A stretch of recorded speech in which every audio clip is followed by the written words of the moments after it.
roob wata dabaylo xoog leh oo galabta ka daay degmada Xudun ee gobolka Sool ayaa burburiya waxyeello u geystay iskuulka sare ee degmada Xudun iyo guryo ay leeyihiin dad shacabi. Dabaylaha roobka oo ahaa kuwa ku soconaya hujub xoog leh ayaa waxay dhaliyeen khasaare baaxad leh. Maamulka degmada Xudun iyo golihiisa deegaanka oo iskaashanaya ayaa gaaray halkaasi. Sidoo kale maamulaha iskuulka sare Cabdikariin Said Cawil ayaa ka warbixiyay khasaaraha ka dhashay roobkaasi. aniga ku hadlaya afka maamulka iskuulka sare degmada Xudun waxaan halkan ku soo gudbinayaa warbixintaas oo taabanaysa khasaare yar oo ka dhashay roobkii galabta daayay doonaa ilaahay oo soo horeysay ilaahay baa inoo subxaanahu wa tacaala abaarahan in ilaahay naga jabiyo aan ku duceysan halkan waxaa ka dhacay khasaare yar sahlan waxaan joognaa goobta joognaa iskuulka sare waxaa dabaylihii ka horreeyay duufaankii u kacay ayaa qaybahan waxyeelay sida aad aragtaan waxaa lagu labadan galaas gebi ahaan waxay kala tagtay waxaa dabayshii hadday tahay qori hadday tahay jiingad hadday tahay birande wixii oo dhan waad aragtaan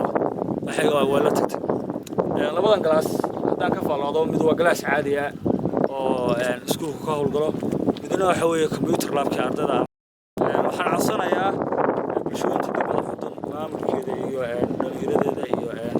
ganacsigeeda iyadoo isku duuban si degdeg ah loogu jawaabo oo si aan u sii kordhin khasaaro xagga waad aragtaan qaybtaasi iyada qayb kacsan uma wada kicin qaybta kacsan insha Allah waxa si degdeg ah iyada wax uga qabanaa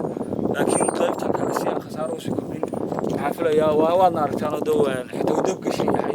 haddii aan hadda wax laga qaban wixii dhan isla gooyaya waxaan ogeysiinaynaa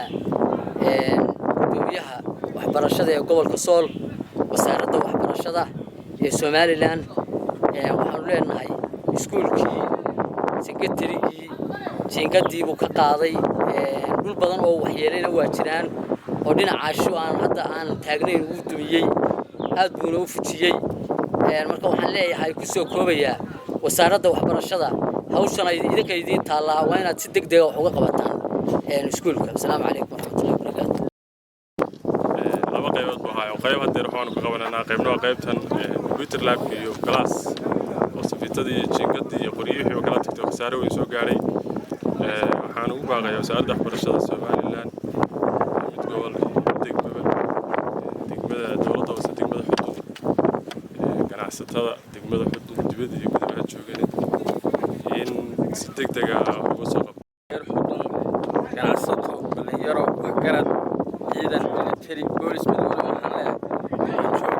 in allaale cidii wax awoodaysa iskuulkaas oo iskuulkii dadku dhalinyaradu wax lagu baranaysay waa indhihii magaalada waa in si degdeg ah wax looga qabto dhibaato dhacday ilaahay keenay waxa weeye iskuulku waa dumay iskuulkuna waa iskuulkii magaalada kaliya ay lahayd dugsi sare ahaa waxaan rajaynaynaa in si degdeg ah looga jawaabo baahida weyn ee timi meel kale ardaydu wax ku sii dhigataa ma jirto qurba joogta dawladda dhammaan wax allaale wixii wax ka geysanaya oo soo dhaweynaa haddaanu nahay bahda waxbarashada degmada Xudun. الرحمن الرحيم halkan waxa ka dhacday dhibaato aan naf ahayn ilaahay naf ku dilay laakiin dee howlkii waxbarashada dhan waa buuxisay waxaan u rabnaa in si degdeg wax looga qabto. الرحيم ilaahay baa mahad iskale halkan aanu galabta joogno waxa weeye iskuulkii secretary-ga degmada Xudun waad aragtaano dabeel baa uu fa soo kacday baa qaaday qaybtan waad aragtaano way wada dumisay qaybihii kalena qayb ka dumisay agabkii saarnaa jiingadii iyo qoriga waad aragtaano way ka dejisay waxaan halkan aan ugu baaqayaa wasaaradda waxbarashada khasaaraha dhacay inay si degdeg ah uga soo qayb qaadato bulshooyinka reer Xudunna ganacsatada waxaan ugu baaqayaa waad aragtaano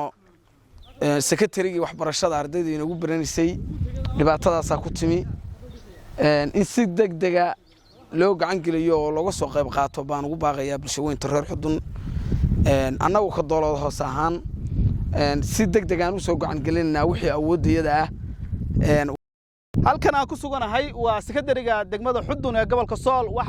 waxa idin muuqda waa burbur xoog leh oo galabta ay geysteen roob dabayl wata oo ka daay degmada Xudun ee gobolka Sool wada aragtan looxantii iyo jingadihii ayaa halkan wadan waa anigu Maxamed Cawil Kawte degmada Xudun ee gobolka Sool